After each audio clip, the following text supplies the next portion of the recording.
kami namang gagaling kasi ang langit. Senior pa kasi ano.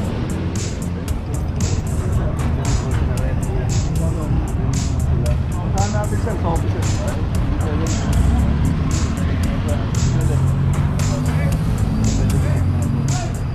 Tawag na sir ha. Good morning! Good morning sir, ingat po, ingat po. Thank you!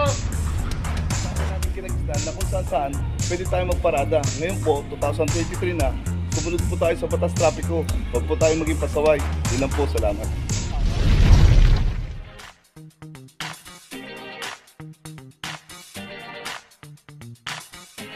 Papajo TV!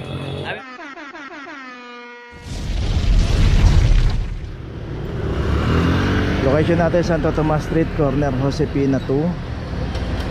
Dito naman yung mga nakaparada rito kasi dito one side parking lang at dito makikita nga natin yung kulay dilaw na guhit na yan. Dito lang pwedeng pumarada. Dito sa side na to bawal na. Ito yung Toyota Hilux. Ito dumating nga si sir no? Pero nakaklamp na 23, 27 at saka ito pa yung Ranger at saka yung isang Nissan Navara meron na rin nakaklamp 2374. 2349 sa Ranger. At dito rin kasi merong parking attendant. Kaya nga makikita nga natin sa side na yun, hanggang doon. Kaya ginuhitan na yan para dyan lang mag-park. At pag pumarada naman tayo dyan, hanapin po natin yung parking attendant. Umiikot po dito yun hanggang sa maikutan niya yung Josepina. Kasi paikot lang itong area niya no.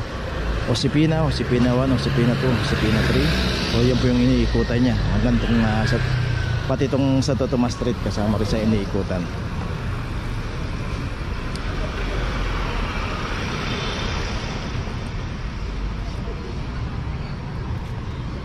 So ito yung Josepina 1 pag pinasok mo yan. Dito naman yung Josepina 3.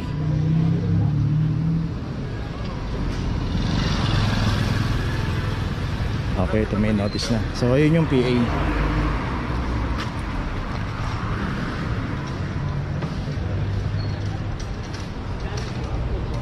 Tagal natin ito na nagbayad. Kinahin mo din yan. Ito? Opo. Ito sir, okay ito. Walang ano to.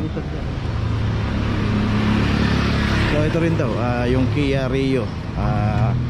Matagal na rin palang hindi nagbabayad to. Pero yun yan. Tama naman yung pinaradaan niya kasi ito yung talagang parkingan dito. Kaso ang problema naman ito, hindi nagbayad. 2368.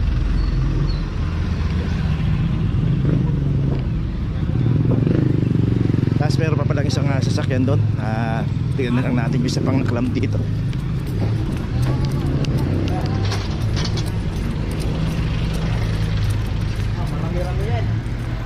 Ito naman yung isang Ford, isang Adventure 2352.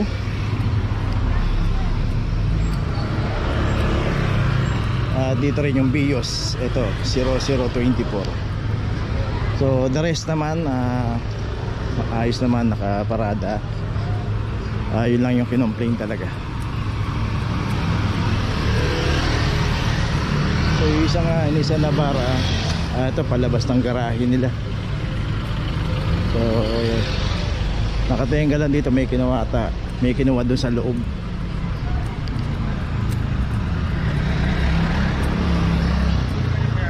Siyo dito naglalabasan na yung mga driver. Sa kami namang gagaling kasi ang langit. Senior pa kasi ano. One side din tayo. So alam naman nila na one-side parking dito at pay parking. Parang meron pa pala rito.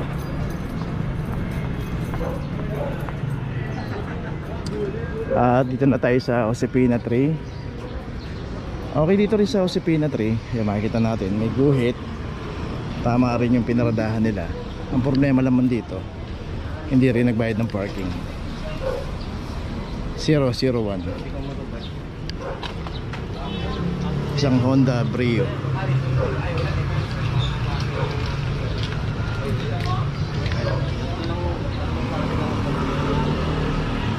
Ay, dumi ang una para ano. Sure.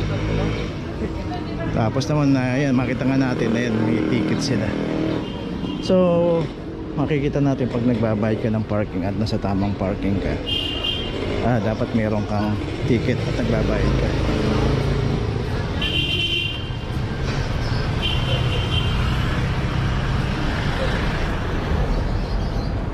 So dito nagulantang na naman yung mga naklamp dito kasi nga hindi rin nila expected na maaga darating ang operation dito. Pero yun nga, dapat lagi tayong updated. Ito may notice na tong Ranger. Dapat lagi tayong updated. Kada paparking tayo,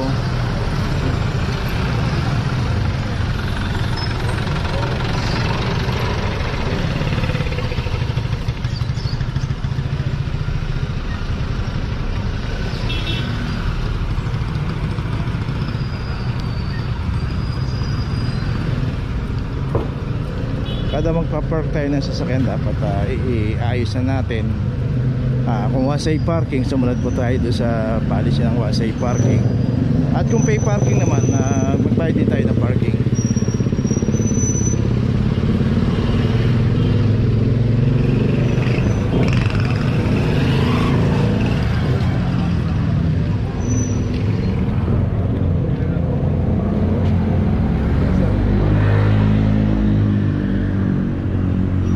So yun, isa na lang. Haps, meron pa rito.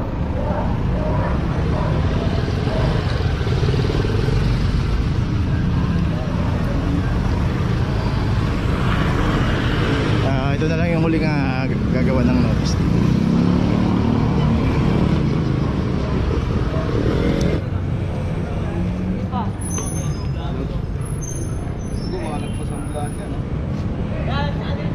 Papa Joe TV. Ha? Ikaw, basta pa rito ha. Kailan lalabas yan vlog mo? Papa Joe TV. Papa Joe? Papa Joe TV. Papa Joe TV, sige. YouTube saka Facebook sir ha.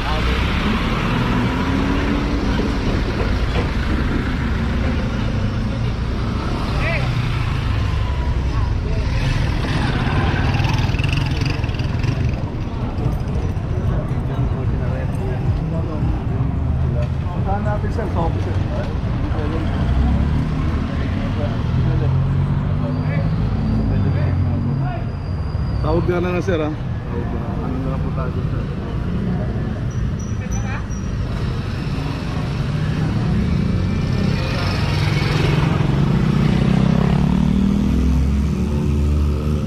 Okay dito, habulan sila. So ito na yung nagiging reaction dito pag naklam. Habulan na tayo kasi unang-una paalis na rin sila papasok na rin sila ng trabaho, pero yun nga, inabutan na nga operation kasi rito. Yung isa. So dapat pagka overnight na tayo nakaparada, syempre unang-una wala ring permit yan na mag-overnight parking. Pero sa totoo lang, overnight parking na sila, inabot pa rin ng umaga at dito naklam pa rin.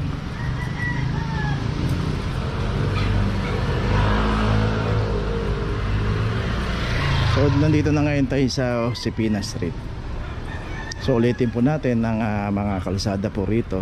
Josefina 1, Josefina 2, Josefina 3, tapos Santo Tomas. Yun po yung nasasakupan ng ay, Good morning! good morning sir, ingat po, ingat po. Thank you! Okay. So yung isang Honda City rin dito, ito nakaklamp na 2375. Location nito, Josefina Street, corner Santo Tomas.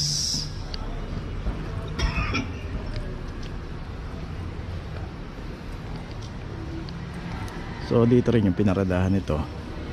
Kita natin merong garahe, pero gano'n niya, kung may garahe tayo, advantage na yun, dapat gamitin natin yung garahe kung taga rito man siya, kasi kung hindi, nakablock siya dito sa driveway.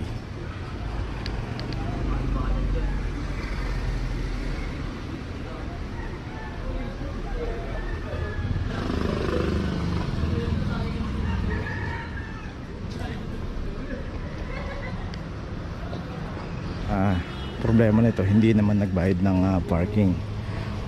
So ito may notice na. So yung mga nakaparada rito, makikita natin lahat yan na nagbabayad ng parking.